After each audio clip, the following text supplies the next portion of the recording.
In this video, we're going to be talking about Dune, which isn't just my 2021 most anticipated watch, but also my 2020. So let's get into the video. So after waiting over a year to see Dune, I was finally able to see it this week, and let me tell you, I enjoyed it. I had no idea what this film was going to be about. I knew that there was going to be some kind of sci-fi, maybe some kind of conflict. That's all I knew. I hadn't read the books at all, so I had no awareness as to what I was getting myself in for in this film. Let me run you through the synopsis of Dune Part 1. We follow our protagonist Paul of House Atreides, played by Timothée Chalamet, who's born with a gift of which he's yet to truly understand. The Atreides family become responsible for one of the most dangerous planets in their world in order to continue the family's full power. Conflict ensues over this world's natural resource of the thing called spice and leads other houses to fight over this euphoric substance. I was definitely going to go and see this film because Denis Villeneuve is one of my favourite directors, and I knew that he was going to smash this, and he definitely did. Villeneuve has already experimented within the sci-fi genre. You have Enemy, Blade Runner 2049, and even Arrival. And I think a culmination of these films has sort of led him to do this with a bigger budget, a bigger story that's familiar to a lot more people, you know, from those more sort of independent, sort of arty films. And I think this has really put him on a pedestal for his name to get out there to everyone. So let's talk about some of the positives of Dune. Performances across the board are amazing. We have some standout performances though from Timothée Chalamet, Rebecca Ferguson and Sharon Duncan Brewster. I'm a massive fan of Timothée Chalamet if you weren't aware already. What I think I really enjoyed about Chalamet's performance within this film is his ability to sort of react. He's able to give those more intense reactions that I've yet to see him do in his filmography. So when there's scenes with him and one other character, he's able to, you know, express things that I've never seen him able to do so far in his career. It's more of those internal struggles that Chalamet is able to convey within his face, you know, whether he's speaking or not, he's able to give you that emotion that Paul is going through at that moment, be it pain or some kind of sort of lucid dream that he's having.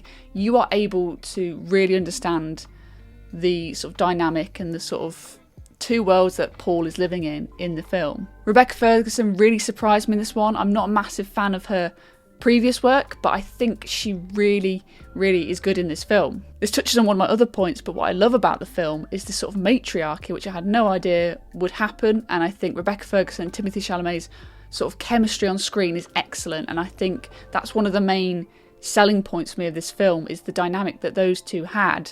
I think they are able to, not only they have the secret language between them, but they are able to convey something with multiple layers, you know, between them. You think they are a unit, but there are moments later on in the film and you question whether they're on the same page at all, and that's just from looks a lot of the time. So I think those two are particularly good in this film. Sharon Duncan Brewster is really good in this film as well. I've seen her in a few sort of British TV shows like Sex Education and Doctor Who. You can see that Villeneuve was confident in casting Sharon as this sort of sensei, this sort of guide for these characters.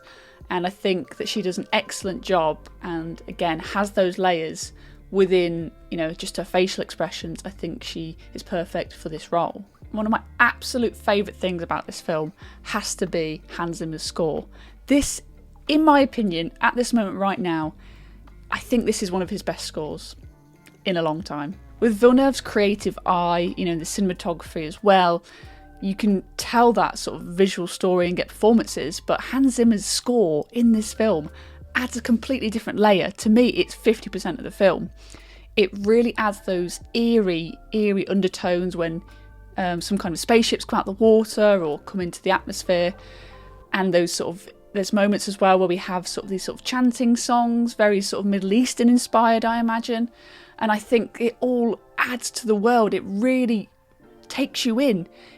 Some of those songs really reminded me of, you know, sci-fi shows gone by such as Farscape. It sounded really like that intro, and you can really understand that Hans Zimmer's got into this sci-fi world, and Villeneuve is just like, yeah, give me the best you've got, and he delivers in this. I do like the world sort of demonstration of this very diverse sort of culture. You have different sort of races, there's sort of homages to other religions, especially Middle Eastern religions. We have, you know, a deaf character in there. I think, you know, it's definitely a lot more in the right direction in terms of, you know, diversity, so I think that was a positive, but we can always do better on that, can't we?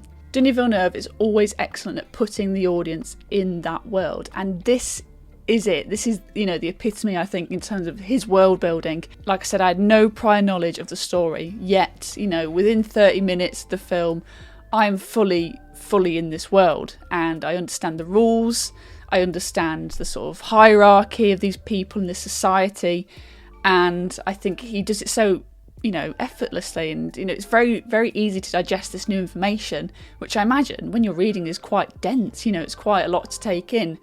But for a first film within a, you know, potentially large franchise, this is an excellent way at giving you that information in an understandable way. The scope of the world is just huge. You have your water elements, there's things in the sky, there's things on the land, there's things on cliffs, there's things in sand dunes.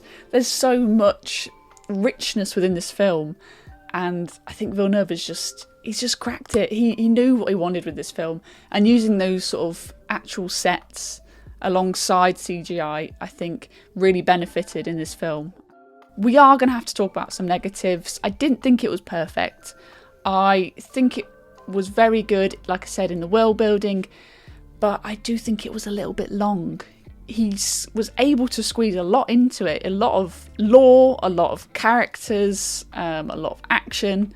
However, at the same time, it felt quite long. Maybe it's because I saw it in an evening screening, but for me, on my first watch, it felt quite long. And yeah, I don't know if it needed to be at parts, because the pacing was sort of up and down, up and down. I wonder if you could have dropped a couple of scenes, really. Being the first film within a franchise is going to come with its sort of reputation, you know. Do people sort of love it, you know, it's setting this world, or do people completely disregard it and want to skip towards the middle or the last one where everything climaxes? And I think this is a really, really good world building film.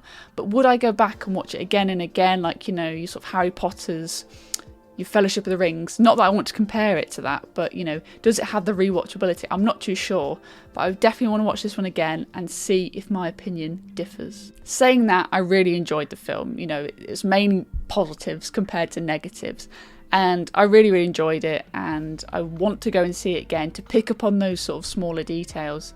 So for my first viewing, I'm going to give this film 3.5 stars out of 5. Being a big Denis Villeneuve fan, is this one of my favourite films of his? Probably not. I still think Prisoners and Arrival is up there for me. But I think I might change my opinion. If I go and watch this again, you know, you can quote me on this, and, you know, my list of his films might completely change. But at this moment, I wouldn't say it's my favourite of his that I've seen so far. Either way, I'm happy for him to be in sort of the mainstream cinema, and hopefully this will encourage more people to go back and watch his filmography, and that's always good, isn't it? Well, I hope you guys enjoyed my long anticipated review of Dune.